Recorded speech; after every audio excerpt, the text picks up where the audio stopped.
उधर स्वीडन की सुरक्षा एजेंसी ने कुरान जलाए जाने के विरोध में आतंकी हमले की प्लानिंग कर रहे 5 संदिग्ध लोगों को गिरफ्तार कर लिया। दावा किया गया कि ये सभी आतंकी संगठन आईएस से जुड़े थे और उसी के इशारे पर ये लोग स्वीडन में कुरान जलाए जाने का बदला लेने की तैयारी कर रहे थे। ये बवाल तब हुआ जब जनवरी में स्वीडन की राजधानी स्टॉकहोम में मौजूद तुर्की के दूतावास के बाहर कुरान को आग लगा दी गई थी, जिसके बाद कई आतंकी संगठनों ने स्वीडन पर हमले की चेतावनी भी दी थी। इसके अलावा तुर्की और कई मुस्लिम देशों ने इस पर कड़ी आपत्ति जताई थी, जिनका आरोप था कि स्वीडन की सरकार ने प्रदर्शनकारियों को जानबूझकर कुरान जलाने से नहीं रोका, जिसके बाद हंगामा बढ़ता चला गया। स्वीडन की खुफिया एजेंसी एसओपी ने दावा किया कि गिरफ्तार किए गए 5 लोग आतंकी संगठन आईएस यानी इस्लामिक स्टेट के संपर्क में थे और किसी बड़ी साजिश को अंजाम देने की प्लानिंग कर रहे थे। उधर इजरायल और फिलिस्तीन के बीच बढ़ती हिंसा में एक नया मामला जुड़ गया। इस बार हमला इजरायल के एक आर्मी बेस के पास हुआ, जहां एक फिलिस्तीनी ने 2 सैनिकों पर धारदार हथियार से वार कर दिया, जिसके बाद से इजरायल के सुरक्षा बल के बीच हड़कंप मचा है, क्योंकि military base high security area होता है। ऐसे संवेदनशील इलाके में कोई फिलिस्तीनी इजरायल के ही सैनिकों पर हमला कर गया,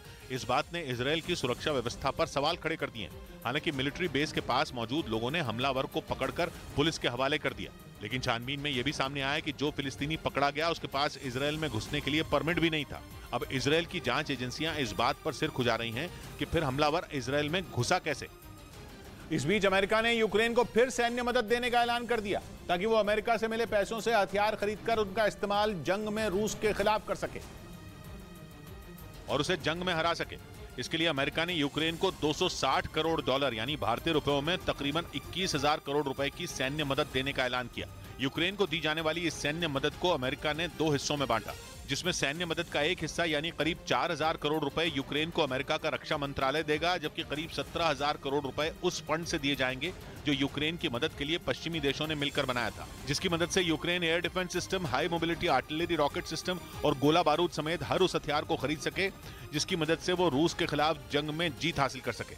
इधर झारखंड के चाईबासा में सुरक्षा बल ने नक्सलियों की साजिश को नाकाम कर दिया। उन्होंने वहां के जंगल से 5 किलो विस्फोटक बरामद किया, जिससे नक्सली सुरक्षा बल को निशाना बनाना चाहते थे, लेकिन उनकी इस साजिश को सुरक्षा बल ने नाकाम कर दिया। उन्होंने वहां से बरामद आईईडी को अपने कब्जे में लेकर नष्ट कर दिया। झारखंड के चाईबासा में प्रतिबंधित संगठन भारतीय कम्युनिस्ट पार्टी माओवादी के कई बड़े नेताओं के जंगल में छिपे होने की खबर है। ऐसे ही नेताओं को पकड़ने के लिए साल की शुरुआत में एंटी नक्सल अभियान शुरू किया गया था। सुरक्षा बल के इसी ऑपरेशन में जंगल से 5 किलो विस्फोटक बरामद किया गया। उधर अजरबैजान अपने दुश्मन आर्मेनिया से दोबारा जंग जब लड़ेगा तब लड़ेगा, लेकिन लग रहा है कि उससे पहले उसके आर्मेनिया के दोस्त ईरान से लड़ाई हो सकती है। अजरबैजान ईरान पर इतना आग बबूला है कि उसने ईरान के राजदूत को तलब किया और उन्हें ईरान के रवैये के लिए जमकर सुनाया।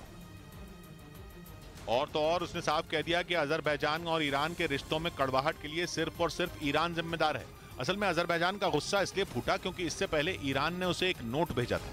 उस नोट में ईरान ने उस पर सवाल उठाने वाले अजरबैजान के मीडिया के खिलाफ लिखा था। ऊपर से पिछले हफ्ते अजरबैजान के एक सांसद पर जानलेवा हमला भी हुआ था। उस हमले को करने के आरोप में अजरबैजान 4 लोगों को गिरफ्तार भी कर चुका है।